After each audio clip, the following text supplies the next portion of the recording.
beautiful soul family, and welcome to the Walk On Podcast, the podcast where I try to demystify spirituality, personal growth and healing, and whatever else I feel like talking about. I'm your host, Britt Cannon, and this month's podcast topic is... I don't even know.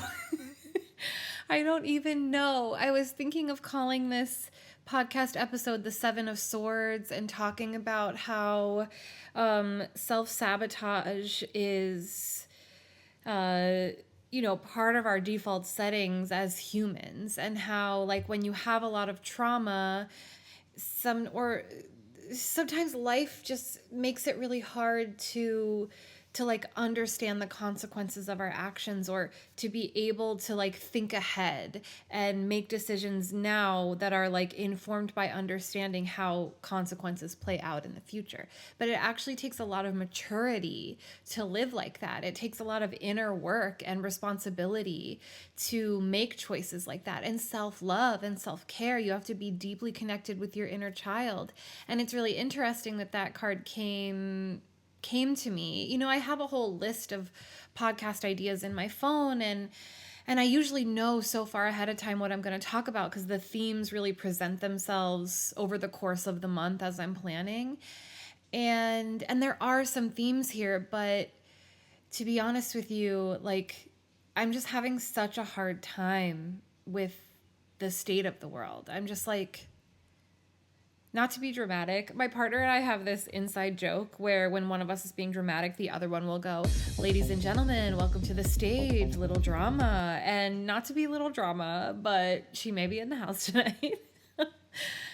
I'm devastated. Like, I'm devastated. I'm worried. I'm scared. I'm grieving. I'm just like in disbelief at what's going on. And like, I try really hard to limit my news intake and to find the sources that feel good to me. And I try to do my grounding and like take care of myself. And, I'm in therapy, as I mention every week, and I have community, like I try to do all the things I need to do to hold it together. But it's like, sometimes the barrage of just like unbelievable evil in the world, and the fact that it's done with such reverie and like nihilism and sociopathy, like with such joy,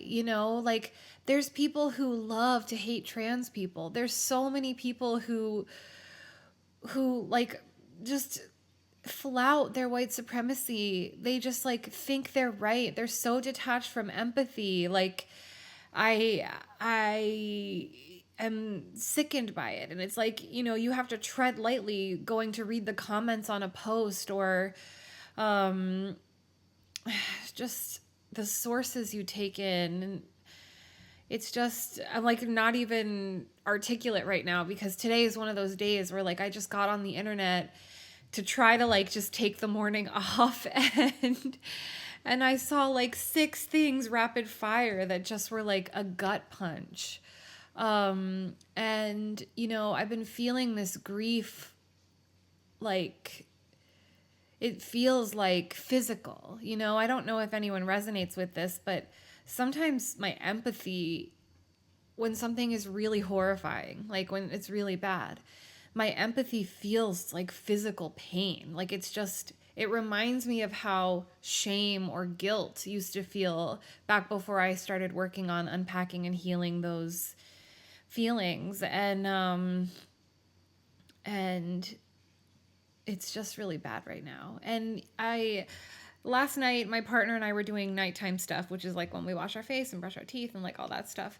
And she was reading to me this newsletter by the poet Andrea Gibson, who is like living with kind of severe cancer right now, and wrote this newsletter that was sort of like, it's called like The Longest Winter of My Life or something. And it's about like sort of living while knowing that your life may be coming to an end soon, and what that feels like, and how there's like still beauty in it, but it is like the hardest thing people go through in life, especially when they're young.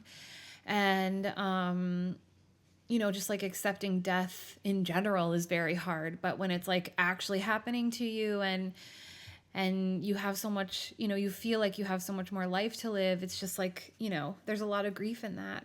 And in the newsletter, they said that they usually try to write from a space of healing. Like they tend not to write about or process things for their audience until they're in a positive space about it, until they feel like they found the reason, or they've gotten the context, or they can talk about it from a positive, hopeful, healing place. And that really resonated with me, because a lot of time that's what I try to do here. A lot of these things that I talk about, I am processing, but it's usually not until I feel better about it.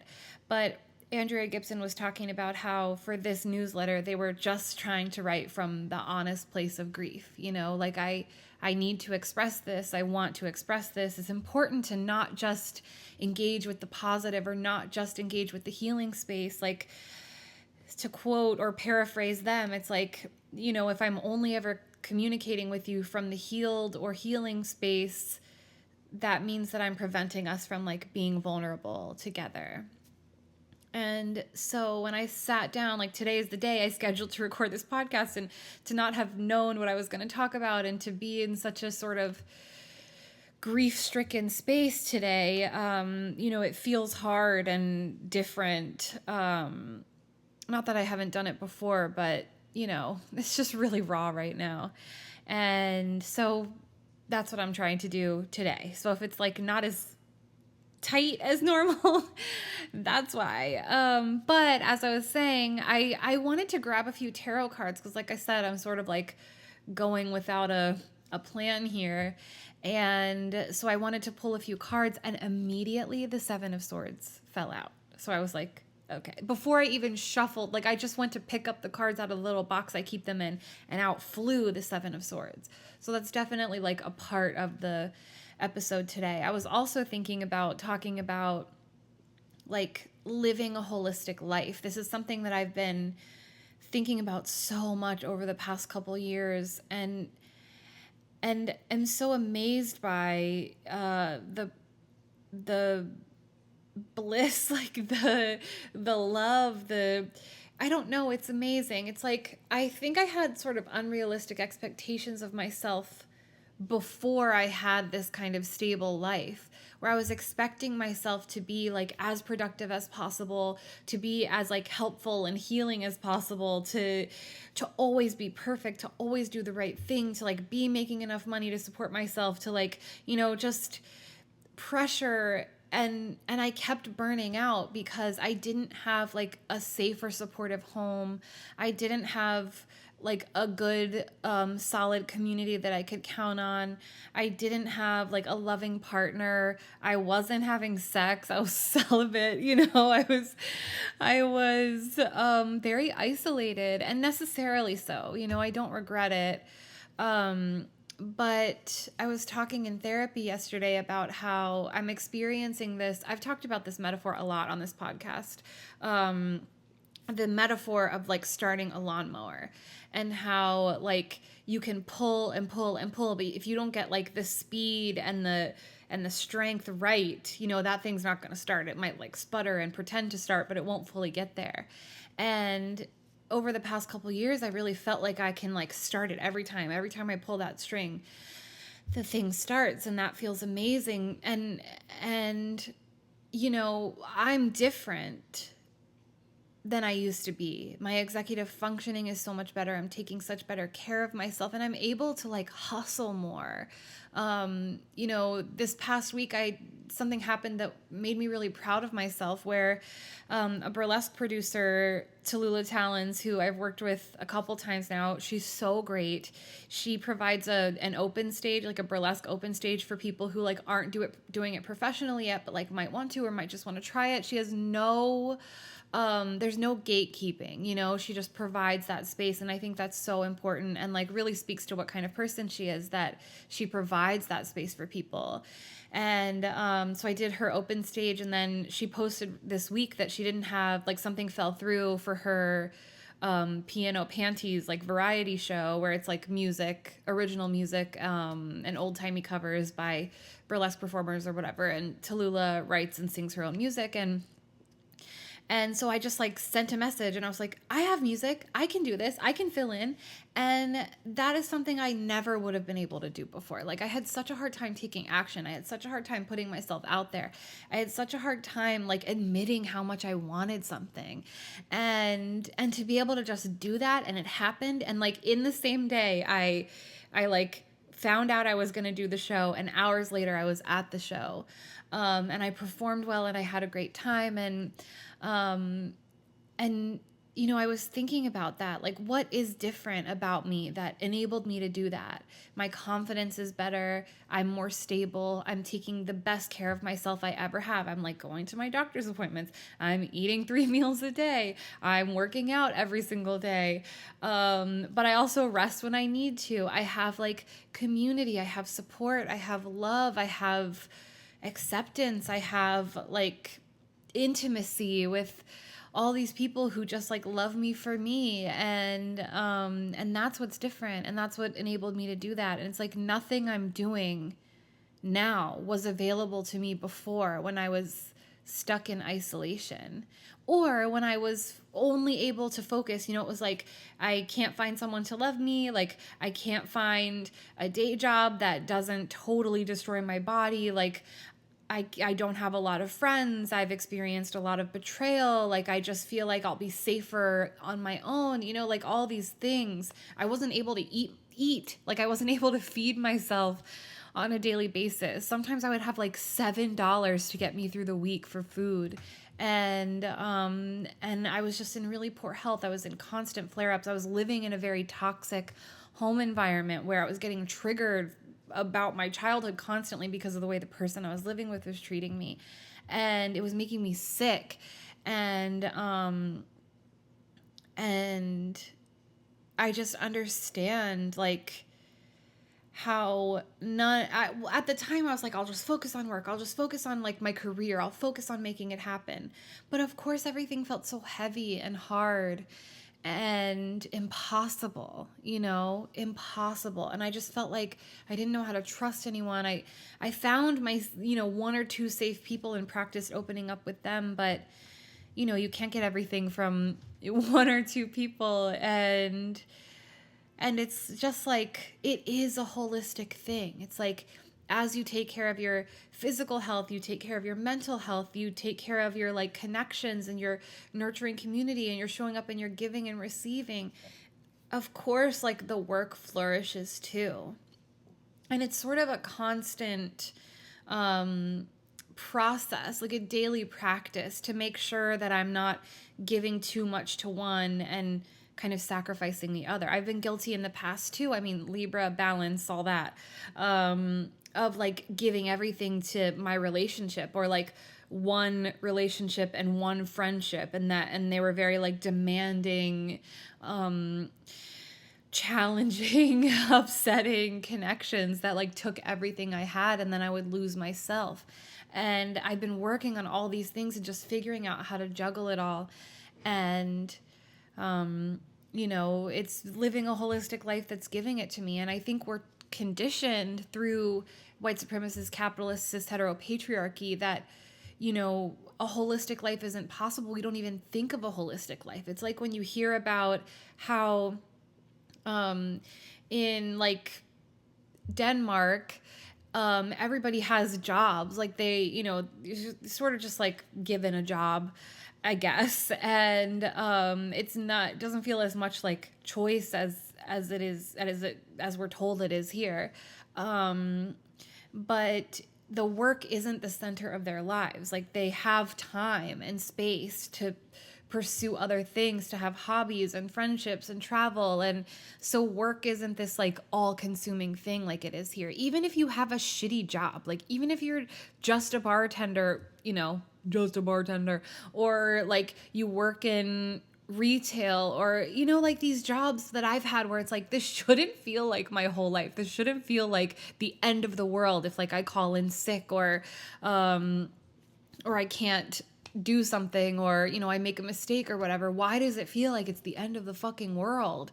And that's why I say just. It's like all jobs are important. And I think like in my world, everyone would get paid the same.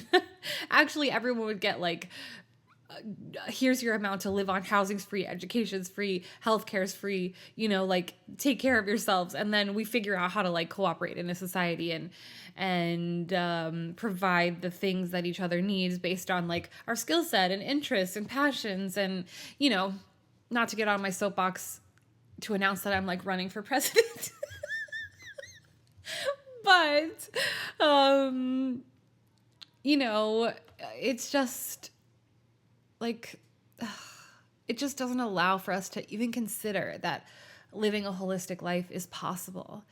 And I guess like that does kind of usher in what this episode will be about, which is like part of living a holistic life is allowing yourself to feel the total experience of life.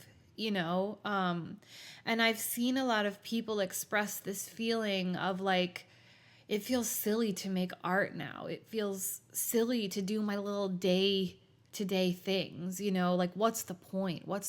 And like, I get it, but I heard on this interview with the YouTuber FD Signifier, whose work I very much like and learn a lot from, one of his guests said that doomerism is really just an excuse to let yourself give up. And I feel like that's how I feel about nihilism. I feel like it's no accident that these people on the right, these like Rogan right, Q, I don't want to say the whole thing because I don't want them to come for me. Sort of like conspiracy heads, these like Trump is the Messiah people, they live in nihilism, they live in, that's what fuels them. That's why they think they're winning if they can like troll you into being upset. And this sect of the internet has been growing for like many, many years, since the beginning of the internet. Like these mostly cis straight men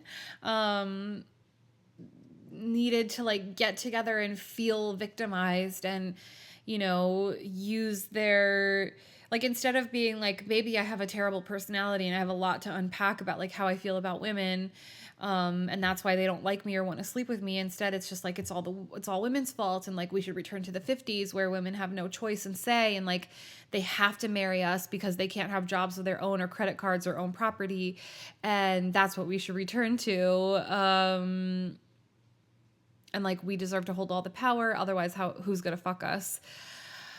They got together, and this has been around for forever. Like, I watched a video on the manosphere once, and it like goes way, way, way back. There's always been some fucking weirdo who cannot get over his like hatred of women or his high school girlfriend cheating on him or like whatever it is. They just like cannot process their emotions, and they have to find like scapegoats for them. And I feel like I forgot where I was going with this. They're just devoid of empathy. And this is like, it's a trait of narcissism. It's a trait of like all the cluster Bs, which I know which I don't think borderline personality disorder. I don't think people who are diagnosed with that struggle with empathy in the same way that like a narcissist or a sociopath does. But I actually think like everybody has empathy. It's just a matter of like they can turn it off when they want or need to, or like they think it's weak. Like look at these alpha male types. They think that like caring about someone else or not living like totally selfishly, they think that love is manipulation. They think that community is bullshit, that you should look out for number one. And, they're really into that like isolationist sort of vibe of life. And that lack of connection is what makes them lonely, and their emotional ineptitude, factors into that and exacerbates the problem. And that's why the only thrill so many of them can get in life is like having a woman, an OnlyFans model on their podcast and like trying to humiliate her, or trolling queer people on the internet, or doing transvestigation, which is like the weirdest hobby in the world, to like your whole personality is caring about what genitals someone else has. It's just like weird, to say the least. I was listening to a long time ago. I don't, I'm sometimes a little, hesitant to get as woo woo as I actually am on the podcast, or like in spaces that aren't just like me and my community, but I believe that spirit guides, energies can come to us and communicate with us, whether it's like loved ones who've crossed over, or like religious or spiritual, energies, or like representatives, I guess. I've had like lots of visitations, whether it was like on psychedelics or in meditation, from a lot of different, like, one time I met this moon goddess who after I connected with her in a meditation, I Googled like moon goddesses, and I found this one from Chinese spirituality, and it looked exactly like the entity, the person, for lack of a better word, that I connected with in my meditation. Same thing with the Kundalini goddess. I meditated and I saw this like woman with a cobra head and like multiple arms. And then afterwards I Googled it and it turns out like it's a thing. And so I've had all these visitations. I feel like I've connected with like a Jesus type of energy. Oh, it feels like a little too vulnerable to even talk about, because I don't want people to think I'm like cuckoo snacks. But if you're going to think that, it's totally fine. Maybe I am, but I was connecting, I had a lot of synchronicities with the energy of Saint George. And so I was reading about Saint George and like what he meant, and people who've connected with it, and like what it represents and all that. And I heard this spiritual man, talking about how he had Saint George come to him when he was meditating inside, like in a stump of a redwood tree. And he was like, it was a sort of, like hollowed out. And so he went inside the tree and he was meditating, and Saint George came to him. And he said that he was overcome with this like earth-shattering grief, that he felt like he was feeling all the pain in the world.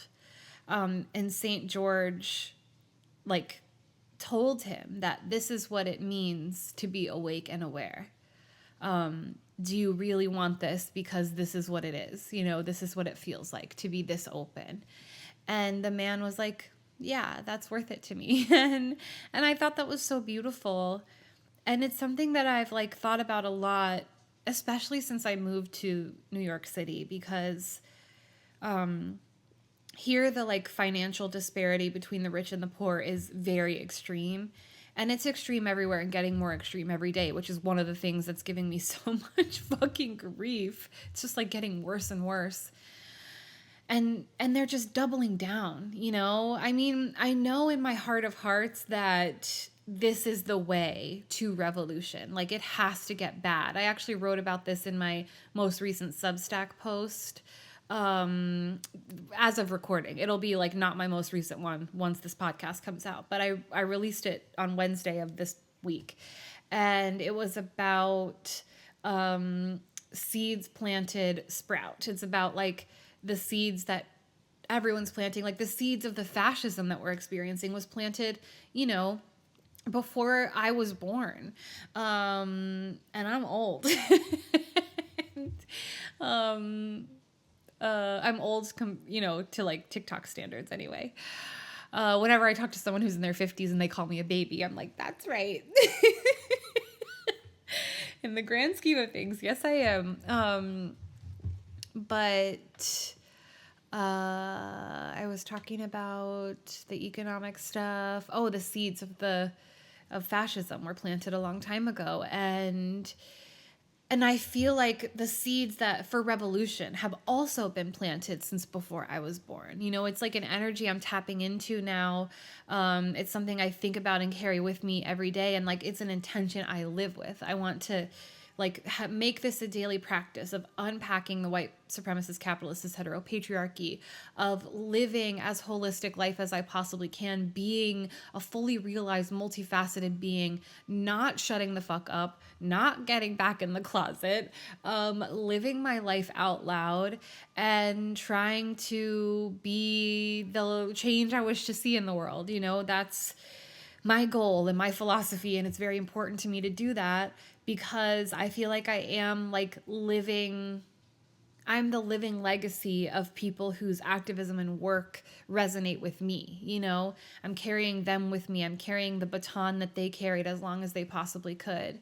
And so are all my loved ones, like everyone who's close to me, everyone who's in community with me, whether it's like the gentle, conscious parents raising kids who are aware of social issues and like teaching them empathy, whether it's, you know, people who are speaking out about what's going on in Gaza, like this horrible genocide we're living through, or, you know, my friends and my partner who are teachers who are in schools providing like support and care to kids, many of whom are from, in New York at least, are from immigrant families and who are very, very scared right now. And, you know, the people who work in like food justice, it's just like everyone I know and love is like boots to the ground there for their community, like making a difference. And it's really trying and like really hard. It's like a heavy burden for everybody to have to carry right now, to like just get out of bed every day, to keep caring, to keep at it, to keep believing that a better world is possible. It's just like I really, really love and respect all of you out there. I'm really proud to be in community and connection with you. It's just so important. It's just so, so important. And I guess like the holistic life angle of this episode is a reminder to you that, you know, you have to take care of yourself. You have to find, you know, the self-love to take a step back when you need to prioritize yourself, to ask for help, to foster those connections by receiving as much as you give, and by doing whatever you have to do to find joy in your life, to maintain that hope. Hope is very hard to maintain when it's just a thought in your head, you know, when the circumstances around you aren't changing with your like change in vibration, you know. This is something I learned through manifestation, which is that like you cannot always see like the magic that's happening around you. You can only feel the internal shifts. And a lot of times it feels like, God, I am shifting and shifting and shifting. And yes, I feel better. Yes, I feel different. Yes, like things make more sense to me, or I feel a little freer, or I feel a little less burdened with life, or I feel more hopeful or whatever. But like, can the circumstances change? Like, where's the manifestation? When's it gonna go? Let's pick up speed here, you know, and you get like frustrated and resentful, and you have to adjust your expectations, or you have to like strip it back down to like the core horn validation, core gratitude, right? Like nothing's happening. This is how I felt a couple weeks ago, because I had like no jobs for 1 week. And I talked about this in one of my posts recently, like freelancing especially when the economy is unstable, feels like I am on a trapeze, and like sometimes I'll feel sort of like I let go of one swing and I'm like on my way to the other, but I haven't fully made it yet. Like that is how it feels sometimes when nothing's coming in and nothing's moving, and it just feels like, is it all about to fall apart? Like I feel like I'm juggling chainsaws or something, and it's like I drop one and I'm like, oh God, is my hand gonna get cut off? You know, and it's scary. And sometimes, you know, one day if I ever punish my journals, you'll see what a little brat I truly am. But I'm just like God, like it was going so well and now it's all falling apart and I should have known better than to think I could pull this off. And, I'm just like a burden on everyone and I'm never going to have the career I want. It's just not possible. I like get into that negativity spiral.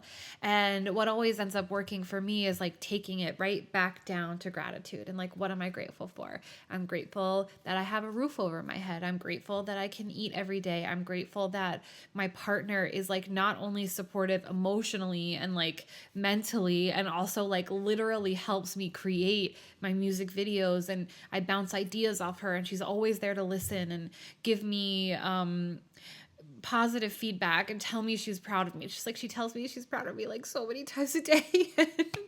And I'm so grateful for that. But she also supports me like financially when I'm struggling, and is like the sweetest, most generous person in the world about it. And none of this would be possible if she wasn't doing that. Like I literally wouldn't have time or energy to make all this stuff if she, we didn't sacrifice some like luxury to be able to do it.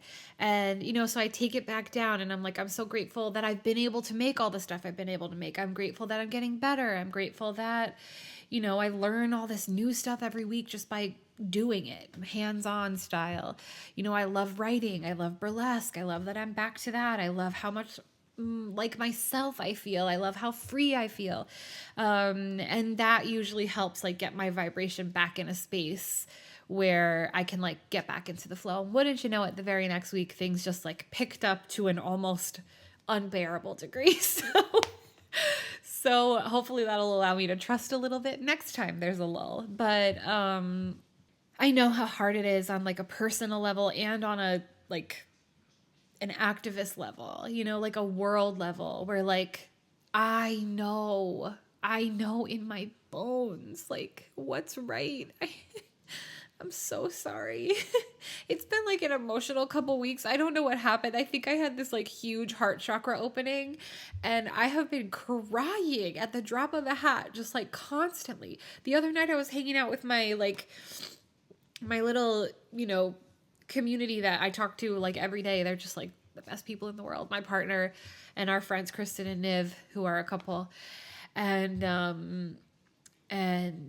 we all were crying. Like, just we've never done that before. Just hanging out crying. I don't know what's going on. Maybe it's something in the astrology. I'll go back and watch my report and see if I can find the reason for all the tears. But I'm also not sorry because, like, this is part of living a holistic life, right? You got to get it out. And I just, like, I know in my bones, like, how wrong this is. I know how far off our path we are. I know how out of alignment with, like, our potential we are. And, I think when you're someone who has a lot of empathy naturally, like, you have this ability to kind of see the potential in people, and that's part of what makes you susceptible to, like, not ideal relationships and situations, because you see the potential, you engage with the potential, and that becomes like sort of the reality you're working with, at least in your own mind. And then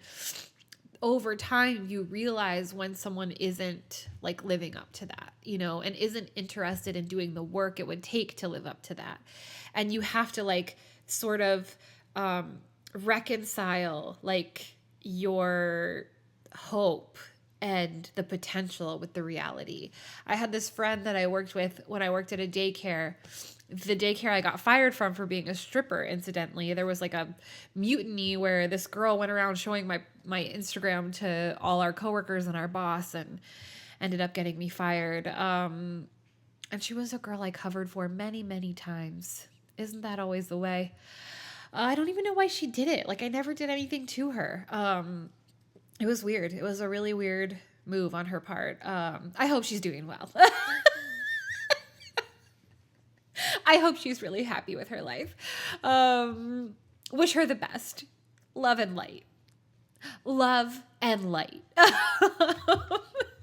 But my friend, Miss Regina, who was like she was older than me, and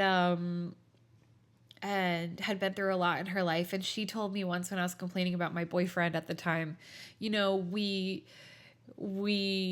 marry their potential and then we live with their reality, right? And I've struggled with that a lot in my life, and luckily I'm so proud and grateful to say I don't do that anymore. I just like take people as they are.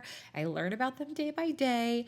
And, I decide based on vibes and actions, like whether or not there's someone who gets to be like closer to me. If I'm like the center of my solar system, and we all are the center of our own solar systems, it's like you decide who gets to be Mercury, you decide who gets to be Venus, who gets to be Earth, and who has to be Pluto, way the hell out there. Like I know you, I see you, I'll be nice to you, but like, bitch, don't come any closer. So I feel like, I feel deep how things could be. And the fact that they aren't that way, and that they're so far, they feel so far from the way they should be, that it's really hard. It's really, really hard. It's really sad. And to see it get worse every day, and to be this age, like, I feel like, the millennial generation and beyond, like everybody who's an adult right now, but who's not like, I don't know, I think everybody feels it. Like my grandma used to say this all the time, like I've lived through so much. She lived through segregation and then like integration. She lived through Vietnam. She lived through like the internet, all the stuff in her life that she lived through. And you really do start to get context, but it's just like, it's very weird for it to get worse. You feel like time and progress like should make things better, but it hasn't in our lifetimes. We've had like a back and forth, like a little progress and then like a backlash, and a little progress and backlash. And now this backlash is so extreme. It's like the world is going to be, even if by some miracle this administration was like removed tomorrow and they started cleaning up the mess and taking care of things and like correcting things, it would take years to undo what has been done in the last 100 or so days. And that is just so fucked. It's like through my life, I've been through a lot of these, what I like to call reality collapses, where like, you think something is one way, and you're like operating under this assumption, because like you're just like, this is how it should be, or this is how it's always been, or this is the way we do things, where you're sort of like, operating under like the matrix illusion, whether it's like, my family doesn't talk about stuff, and so like I learned that you're not supposed to talk about stuff. You're supposed to like talk behind people's backs and keep it all to yourself until one day you blow up at everybody for something minor and everyone thinks you're crazy, and like then you just pretend like nothing happened. Like that's the default setting program that I was running. And so I went into all my other relationships operating that way, because that's what I thought you did. And where was I going with that? I don't know. I lost my train of thought because I started thinking about my fucked up childhood. That's going to be a clip for the TikTok. Oh boy. I don't know. We're stuck in this. You're just like, things don't get better. They have to. And then you start unpacking things and you're like, damn, this shit, it's like, the last 15 years of my life have just been me unpacking all this wrong stuff on a personal level, like within myself.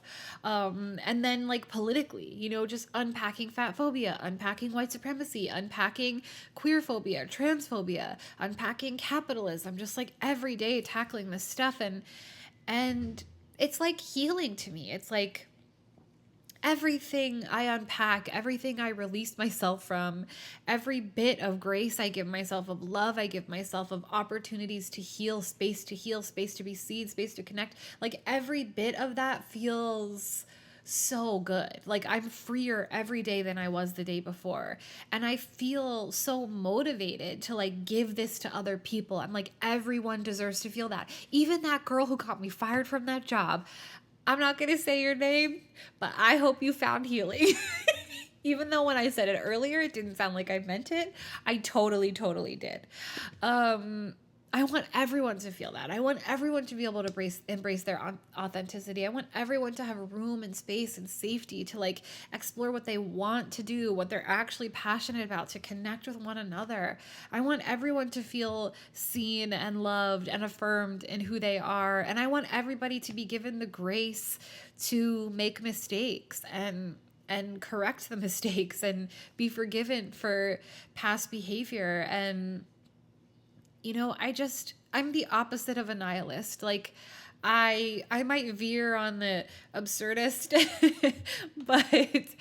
but I believe that people are inherently good. I've like held enough and spent time enough with enough babies to know that nobody is born bad. Nobody. It's just the world and the systems and trauma and selfishness, which reminds me of the Seven of Swords. So the Seven of Swords is sort of like this card that represents self-sabotage to me most of all, but it can also be betrayal. And it's sort of like the betrayal, the kind of betrayal that is self-sabotage. It's like the person who has a great, loyal, loving relationship, whether it's like a friendship or whatever, or a romantic relationship, and like they feel like they're not good enough for the person. They feel unworthy of that connection in some way, and so they start trying to sabotage it, whether it's like betraying the person by cheating or gossiping or not communicating with them and shutting them out. Like there's so many ways in our lives we can embody this energy. And I mean, I'm going to edit it to put it in the video, but maybe I'll just hold it up. It's this person it's like this, the backstory is this person has like snuck into the enemy camp and has gathered up all their swords and is stealing them and sneaking out. And it's like, he might win. Like this tactic might give him the victory he desires, but it's sort of like at what cost? Because it's too many swords for him to even carry. And so it's one of those things that's like, sometimes when you behave selfishly, or when you engage with like your default settings, you let them kick in and you let them get in the way of what you really want. Like that is self-sabotage, and it does usually come from like unworthiness or trying to fill some kind of void, or a deep self-hatred or shame. And it comes from a sad place, and I have a lot of empathy for people who are stuck in this energy, because I have a lot of empathy for myself when I was stuck in that energy.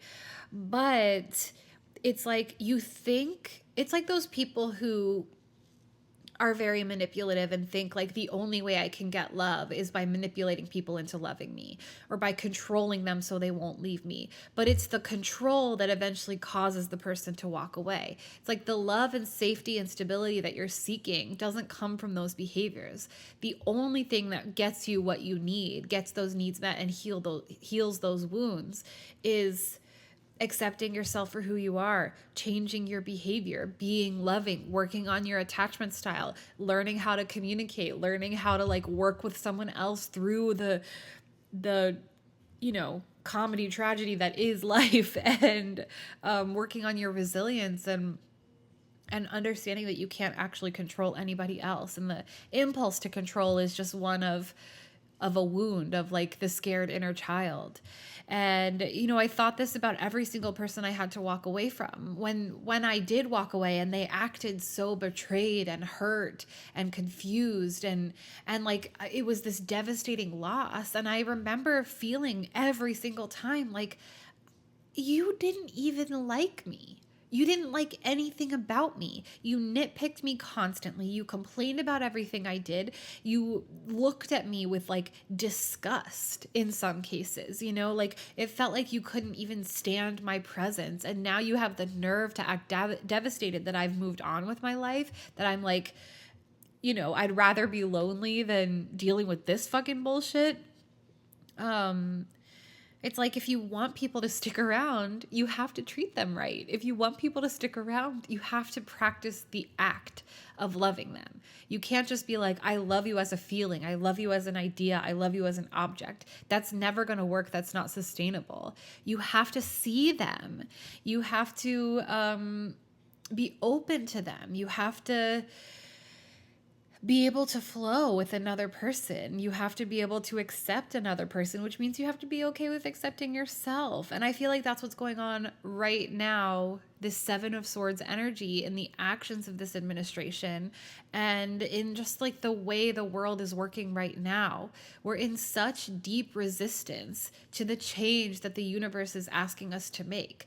You know, we have the US going through this Pluto return where it's like, the institution of this country, the tower of this country has got to fall. The time has come. We need to unpack all the ways we've gotten here and figure out another direction. And these fucking dipshits are just like clinging onto the old and trying to enforce and bring back these things that we're done with. Like Pandora's box has been open. We tore the roof off of that little vessel. We're on to the next. Like, we're so far beyond this bullshit. Like, no borders, no gods, no masters, like no fucking capitalism. Let's figure out a different way to do this. And like the fascism, the point of it is when you get to a late capitalist place where you're actively enforcing and ensuring the wealth disparity becoming greater and greater and greater, the only way to prevent uprising is with more authoritarianism. You have to make people scared. You have to keep them in their place, because otherwise they're going to be like, this shit is unfair. I can't afford food. Like, this sucks.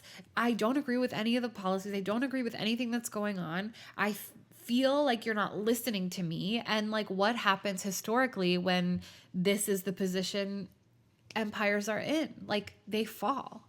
And the people get mad and they rise up. And I think it's futile to attempt to like quell the revolution. Like, it's happening. We're in process already. And in fact, the backlash to a certain degree is sort of proof of progress, because, you know, it is so much like an abusive relationship where, talk about empathy, right? Like, I heard someone say once that people like to say that like narcissistic people don't have empathy or they can't access empathy. But if that's true, how do they always know when you're this close to walking away? You know, how do they know exactly the right moment when to kick back in with the love bombing to prevent you from going anywhere, getting super fed up and, you know, ending the whole thing?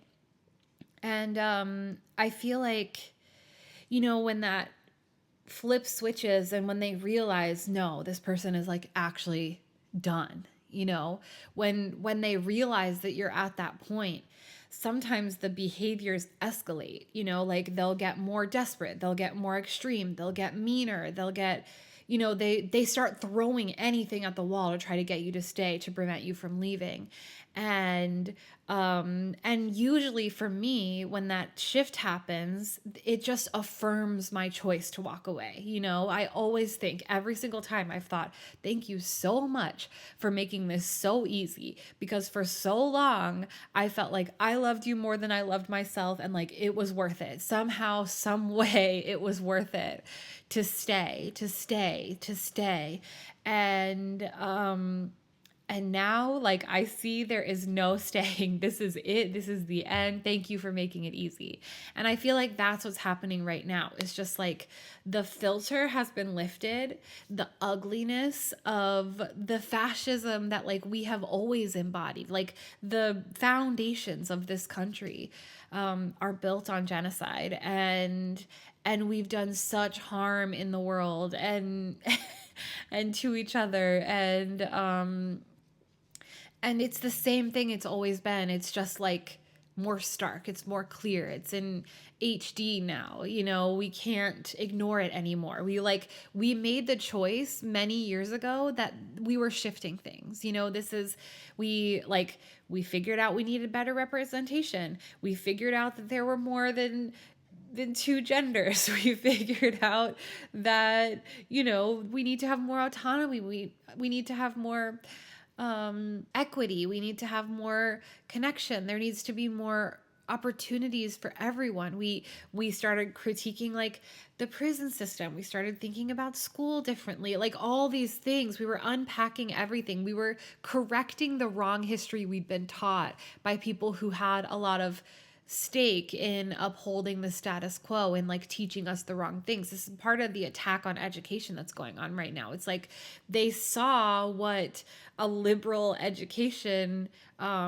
could do for people, like how much unpacking this stuff like really did lead to change, and it terrified them, and it made them be like, oh shit, like we're really losing our hold on the way things are. We're really losing like the power of the matrix, and it scared the shit out of them, and they went like, so they doubled, tripled, quadrupled down on the fascism, on the status quo. And they're trying to like make us forget that we've unpacked all this, or make us forget, or make us so afraid to,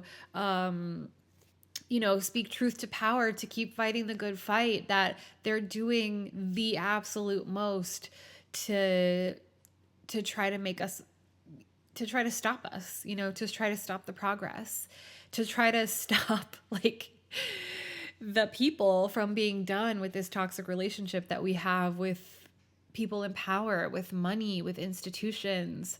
And like the soul of me knows that their attempts to stop this are futile, that like it's already happened. The switch has already been flipped, and we're letting go of this. Like we're moving on. It's done. What's done is done. It is what it is.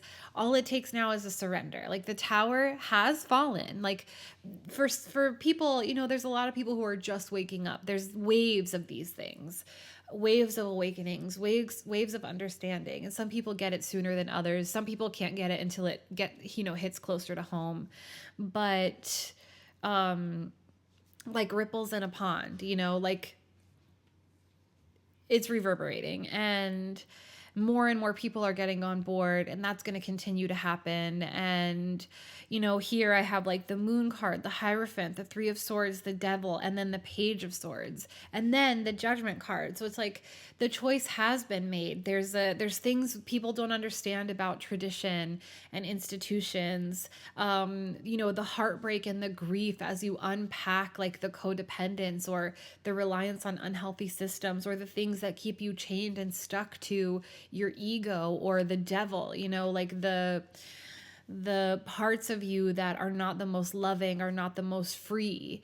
And I think the Page of Swords, like in all of this rubble, is sort of saying that like maybe we don't feel ready, maybe we feel too small, or like we can't do it on our own, maybe we're new to the battle, maybe it just feels like it's so big and we're just us, and everything is like it's that thing where like in toxic families where it's like you can't even talk about one little issue, because if you talk about one thing you're gonna have to talk about everything, and it feels like that Jenga tower is just like moments away from crashing to the ground, and like nobody can take it. Nobody can take even a confrontation of like whatever it is, like, hey, can we talk about that shitty thing you said to me yesterday that hurt my feelings? Like you can't even have the most mundane conflict because everything is hanging on by a thread. And so it's like we're new to this, sort of. We're new to this barrage of evil every day. We're new to even like understanding that people have a breaking point. There's only so much people can take. And, when we have the Luigis, and this morning, one of the things that was making me upset was Rodney Hinton, the man that ran the deputy over because his son was murdered by police.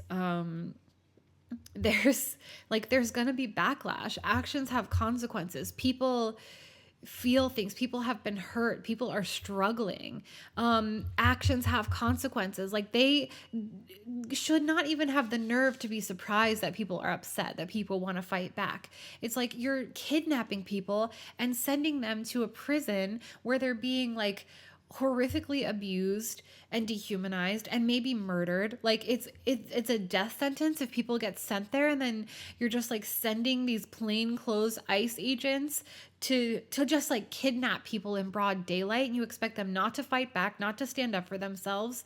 And then you do it and you're just like, whoopsie, like, so what, we sent the wrong person, so what, we had no reason. We're not doing our due diligence anymore. We're not giving people like the right to a trial. It's just like, once you're there, you're there, and like no one might, people you love might never see you again, and like that's just what it is now. It's just like it's not going to work. It's not going to work. The resilience in people, the resilience of the human spirit, the unbearableness of injustice is too great. Like you underestimate what people are capable of. You underestimate the power of like love, the power of justice, the power of truth, the power of fuck, I'm not taking this anymore. It's like, it's so frustrating every time you walk away from someone toxic and they have the nerve to do that Pikachu meme where they're like, I can't believe, how dare you give me a consequence for my own actions? And that's what we're living with now. It's just like, people who can't really access empathy, who can't think ahead, who are stuck in the Seven of Swords energy, they can't think of other people as autonomous people. They treat them as extensions of themselves.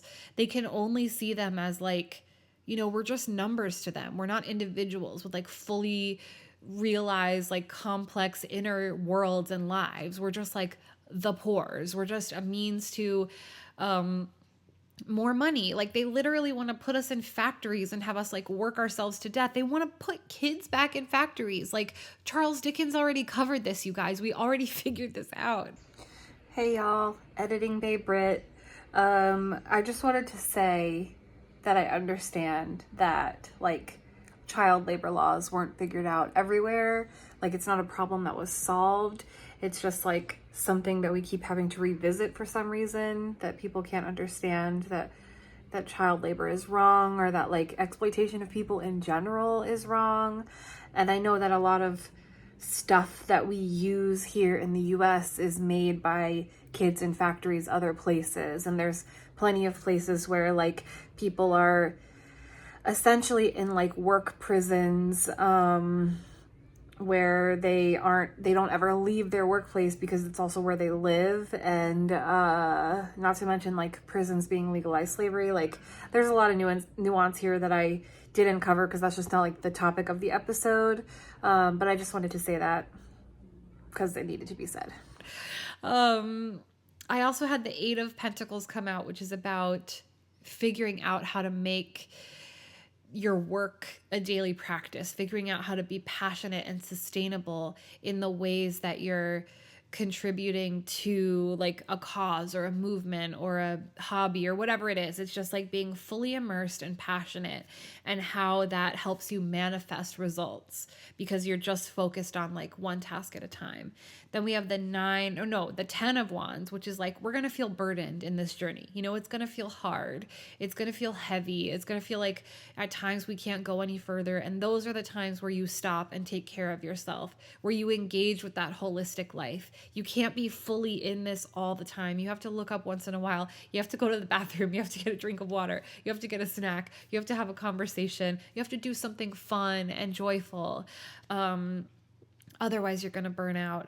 And then we have the King of Cups and the King of Swords, which is like emotional intelligence and intellect, logic and intuition. And how when we like combine the two, it can help us know, we can have that inner knowing of like what's right. And I feel like that is how you connect to your integrity, by aligning, like understanding with your values, and then or understanding your values for what they are, and then living by them. There's no room for hypocrisy. There's no room for like hesitation. There's no room for even burnout. Like, there's no room for